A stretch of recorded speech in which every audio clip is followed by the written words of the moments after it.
Gayatri Debray, gynaecologist এবং obstetrician.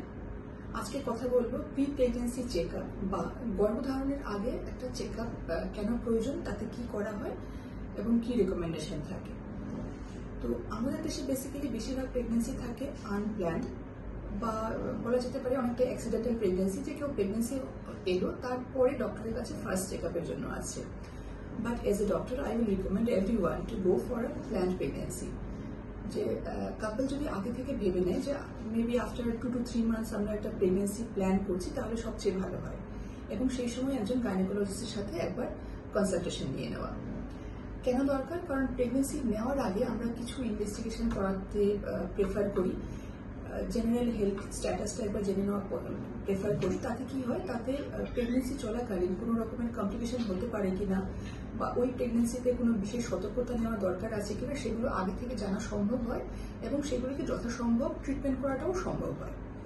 তাহলে pregnancy plan করার 2-3 মাস আগে একজন গাইনোকোলজিস্টের সাথে একটা কনসালটেশন করে নেওয়াটা ভীষণ রকমভাবে প্রেফারেবল।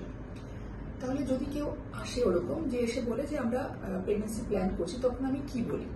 সবার আগে আমরা দেখি যে তার যে মা হতে চলেছে তার জেনারেল হেলথ স্ট্যাটাসটা কেমন আছে, মানে তার বডি ওয়েট কেমন আছে, তার কোনো আগে থেকে রেগুলার খেতে হয় এমন কোনো মেডিসিন আছে কিনা, কোনো রকমের থাইরয়েড ডিসঅর্ডার আছে কিনা, কোনো ডায়াবেটিস, হাইপার টেনশন, পিসিওডি বা পলিসিস্টিক ওভারিয়ান ডিজিজ এরকম কোনো সমস্যা আছে কিনা, কোনো সাইকিয়াট্রি মেডিসিন খেতে হয় কিনা, কোনো কনভার্সন ডিসঅর্ডার বা কোনো রকমের খিঁচুনি রোগ আছে কিনা, কোনো মেডিসিন নিতে হয় কিনা। তো সেই সমস্ত হিস্ট্রিগুলি আমরা প্রথম চেকআপের মধ্যে জেনে নেওয়ার চেষ্টা করি। কেন দরকার? কারণ একটা প্রেগন্যান্সি হেলদিভাবে কন্টিনিউ করার জন্য তার থাইরয়েড স্ট্যাটাসটা নর্মাল থাকাটা ভীষণ প্রয়োজনীয় এবং তার প্রথম যে সুগার লেভেলগুলো সেগুলো নর্মাল থাকাটা ভীষণ রকমভাবে প্রয়োজনীয়। তাহলে প্রথম চেকআপেই যদি কারোর এগুলো নাও থাকে, তাহলেও আমরা প্রথমে একটা থাইরয়েড টেস্ট অবশ্যই করাই, সুগারটা চেক করি, ব্লাড গ্রুপটা দেখি। ব্লাড গ্রুপে যদি মায়ের ব্লাড গ্রুপ পজিটিভ হয় তাহলে তো কোনো সমস্যাই নেই। যদি নেগেটিভ হয় সেক্ষেত্রে অবশ্যই যিনি বাবা হতে চলেছেন তারও ব্লাড টেস্ট করাটা জরুরি, তার ব্লাড গ্রুপটাও দেখে নিতে হয়। এবার ব্লাড গ্রুপ মায়ের যদি নেগেটিভ হয় তাহলে কি কি হতে পারে, সেগুলো কিভাবে প্রিভেন্ট করতে হয়, কি ট্রিটমেন্ট আছে, সেগুলো আমরা অন্য কোনো সময় আলোচনা করব। কিন্তু জেনে নেওয়াটা আগে থেকেই জরুরি ভীষণ রকম ভাবে। তারপরে দেখা দরকার হলো তার কোনো থ্যালাসেমিয়ার সমস্যা আছে কিনা। থ্যালাসেমিয়ার মেজর কারণ থাকে সেটা তো ক্লিনিক্যালি আগে থেকেই সাধারণত জানা থাকে, তাকে রেগুলার ব্লাড দিতে হয়, সেগুলো জানাই থাকে। কিন্তু থ্যালাসেমিয়া মাইনর বা কেরিয়ারের সমস্যা থাকলে সেটা কারোর পক্ষে আগে থেকে জানা সম্ভব নাও হতে পারে। সেক্ষেত্রে আমরা একটা হিমোগ্লোবিন ইলেকট্রোফোরেসিস বা HbA1c টেস্ট করাই। এখানেও আবার একই ব্যাপার, যদি মায়ের নর্মাল থাকে তাহলে সাধারণত বাবার রিপোর্টটা খুব বেশি প্রয়োজনীয় হয় না, কিন্তু যদি মায়ের ক্যারিয়ার হয় তাহলে বাবাকেও টেস্ট করতে হবে তারও ক্যারিয়ার আছে কিনা। দুজন ক্যারিয়ার থাকলে পরে তখন আবার আমাদেরকে একটু অ্যালার্ট হয়ে চলতে হবে, অনেক রকমের কাউন্সিলিং দরকার আছে সেগুলো। সুতরাং যদি আমরা আগে থেকে না পাই সেই কাপলকে, তাহলে আমরা এই যে ইম্পর্টেন্ট টাইমটা সেটা মিস করে যাব। প্রেগনেন্সিতে আসার পরে তখন জেনে তখন আর বেশি কিছু চেঞ্জ করার মতো আমাদের কাছে অপশন থাকে না। এছাড়াও কিছু ইনফেকশন আছে কিনা সেগুলোর জন্য আমরা অনেক সময় টেস্ট করাই। তার মধ্যে আছে যেমন রুবেলা। রুবেলা একটা ভাইরাল ডিজিজ, সেটা যদি প্রেগনেন্সির সময়ে কারোর হয় তখন বাচ্চার জন্মগত ত্রুটি হওয়ার সম্ভাবনা থাকে। এমনকি অনেক অনেক ক্ষেত্রে রুবেলা যদি ইনফেকশন প্রেগনেন্সিতে হয় তখন প্রেগনেন্সি লস হওয়ার বা মিসক্যারেজ হওয়ারও একটা চান্স আছে। সুতরাং যদি কেউ ভাবে যে প্রেগনেন্ট হবে, তার আগে আমরা অনেক সময় রুবেলা ইনফেকশনের এগেনস্টে তার কোনো অ্যান্টিবডি আছে কিনা সেটা অনেক সময় চেক করি, বা অনেক সময় আমরা ভ্যাকসিনেশনের কথাও তাকে সাজেস্ট করে থাকি।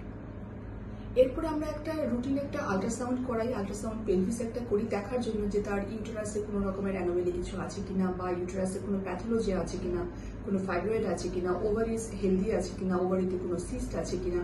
এই সবগুলি আগে থেকে জেনে নিলে প্রেগনেন্সির অনেক কমপ্লিকেশন দূরে সরিয়ে রাখাটা ভীষণ রকম ভাবে সুবিধে হয়। যদি ট্রিট করার মতো কিছু থাকে, কোনো সিস্ট আছে যেটাকে কিছুদিন মেডিকেল ট্রিটমেন্ট করা দরকার বা কোনো সার্জিক্যাল ট্রিটমেন্ট করা দরকার, তাহলে এগুলো আগে থেকে ক্লিয়ার করে নিয়ে তারপরে প্রেগনেন্সিটা প্ল্যান করাটা বুদ্ধিমানের কাজ হবে। তাহলে এই প্রি প্রেগনেন্সি যে চেকআপ, সেখানে যে ইনভেস্টিগেশনগুলো, এগুলো আমি এতক্ষণ পর্যন্ত বললাম মায়ের জন্যই। বাবার খুব বেশি কিছু ইনভেস্টিগেশনের এই ক্ষেত্রে দরকার পড়ে না, 2-1টা কেস ছাড়া। যদি মায়ের দেখা যায় ব্লাড গ্রুপ নেগেটিভ আছে তাহলে বাবার ব্লাড গ্রুপটা আগেই জেনে নিতে হবে। যদি মা থ্যালাসেমিয়ার ক্যারিয়ার হয়ে থাকেন তাহলে বাবার থ্যালাসেমিয়ার স্ট্যাটাসটা জানতে হবে, তিনি ক্যারিয়ার কিনা সেটা আগে থেকে জেনে নিতে হবে। এছাড়া কোনো কোনো ক্ষেত্রে আমরা সিমেন্ট টেস্টটাও আগে থেকে করিনি। কখন করে? দেখা গেল কেউ ক্লিনিকে এসে বললো যে তারা কনসিভ করার কথা প্ল্যান করছে এবং দেখা যাচ্ছে যে গত 6 মাস কি 1 বছর ধরে তারা আনপ্রোটেক্টেড রেগুলার ইন্টিমেসি করেছে কিন্তু কনসিভও করেনি।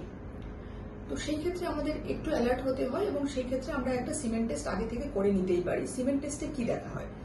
সিমেন্ট টেস্টে দেখা হয় যে সিমেন্টের স্পার্মের কোয়ান্টিটি ঠিক আছে কিনা এবং সেই স্পার্মের কোয়ালিটিও ঠিক আছে কিনা।